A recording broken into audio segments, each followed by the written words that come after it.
প্রিয় বিএ অনার্সের ছাত্রছাত্রীরা, আজকে আমি যে বিষয় নিয়ে আলোচনা করব সেটি হচ্ছে তোমাদের যাদের পলিটিক্যাল সায়েন্সের অনার্স পেপার রয়েছে SECA 1, এই অনার্স পেপার থেকে আমি তোমাদের আজকে একটি মক টেস্ট পেপার বা মডেল প্র্যাকটিস সেট পেপার তোমাদের সামনে তুলে ধরবো। তোমরা জানো বিগত 7 বছর ধরে তোমাদের PV study class model practice set বা মক টেস্ট পেপার দিয়ে আসছে।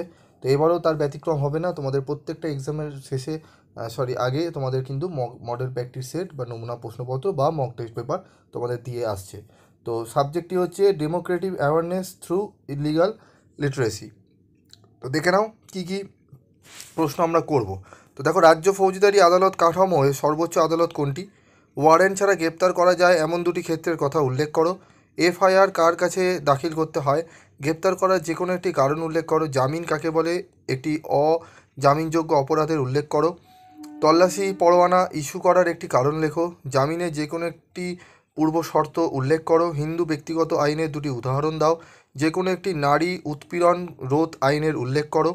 উপভোক্তা সুরক্ষা আইন কত সালে প্রণীত হয়? তথ্যের অধিকার সংশোধিত বিল কবে পাস হয়? প্রথাগত আইন কাকে বলে? POTA পুরো রূপ কী? জাতীয় মানবাধিকারের কমিশনের যে কোনো একটি কাজ উল্লেখ করো। তো এই যদি অ্যান্সারগুলো তোমরা পেতে চাও, আমার SEC পেপারের তোমাদের SEQ অ্যান্সার আমি দিয়েছি, জেনারেলদের যেগুলো দিয়েছি সেগুলো তোমরা অনার্সে ফলো করতে পারো। এরই উত্তর ওখানে বহু উত্তর রয়েছে। তবুও যদি তোমরা অনার্সের জন্য চাও, কমেন্ট বক্সে কমেন্টস করে লিখে জানিও, আমি তার উত্তর দিয়ে দেওয়ার চেষ্টা করব।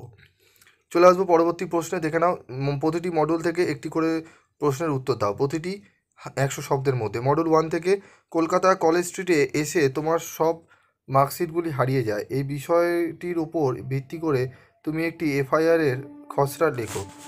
জামিন পাওয়ার পর কখন জামিন নাকচ হতে পারে? মডেল 2, ক্রেতা সুরক্ষা আইনে ক্রেতা কীভাবে অভিযোগ জানাবেন? TADA সম্পর্কে একটি সংক্ষিপ্ত টিকা লেখো। প্রতিটি মডিউল থেকে অন্তত একটি করে প্রশ্ন নিয়ে মোট 3টি প্রশ্নের উত্তর দাও, প্রতিটি 500 শব্দের মধ্যে। প্রমাণের ওপর একটি টিকা লেখো। বিশাখা ও অন্যান্য বনাম রাজস্থান রাজ্য মামলার সুপ্রিম কোর্ট প্রদত্ত যৌন হেনস্থার সংজ্ঞাটি কী? এই বিষয়ে সুপ্রিম কোর্টের নির্দেশাবলী উল্লেখ করো। নারীর অধিকার রক্ষার্থে পণ প্রথা বিরোধী আইনটির মূল বিষয়গুলি ব্যাখ্যা করো। মডেল 2, কোন কোন ক্ষেত্রে সাইবার আইন প্রযোজ্য? সাইবার আইনের উদ্দেশ্যগুলি কী কী? ভারতের সংবিধানের 22 নম্বর ধারায় গ্রেপ্তার সংক্রান্ত বিষয়টি আলোচনা করো।